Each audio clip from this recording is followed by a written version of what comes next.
Welcome to new mini blog. আজকে ব্লগটাকে নিয়ে হঠাৎ করে মনে পড়ে গেল সে স্কুলের কথা। মানে টিফিনের আগে যদি কোনো টিফিন নিয়ে আসে, যেটা আমার খুব ফেভারেট, ইন বিটুইন ক্লাস, দুটো ক্লাসের মাঝখানে, যে ম্যাম গেলেন বা স্যার এলেন এরকম টাইমে টিফিন খেতাম। তো সেই জিনিসটা আজকে আমি হচ্ছে, আমি জানি না কেন আমি ডিম টোস্ট নিয়ে এসেছি, হঠাৎ করে খেতে ইচ্ছা করলো, সেই জন্য ভাবলাম যে একটু শেয়ার করি আমি কী সব পাগলামি করি। দ্যাটস তো তোমরা কারা কারা এরকম করেছো স্কুল লাইফে বা কলেজ লাইফেও করছো। আমি তো কলেজ আমি ধরতে গেলে আমি বিএড করছি উর্বির টিচার।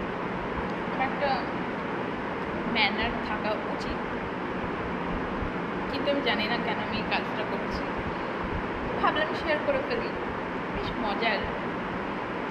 হয়তো এই লাইফটা নেক্সট টাইম পাবো না, ইম্পসিবল পাওয়া। দ্যাটস কারা কারা ডিম টোস্ট খেতে ভালোবাসো আমাকে কমেন্টে জানি। আল্লাহ, তো স্যার ম্যাম চলে আসতে পারে। Bye bye.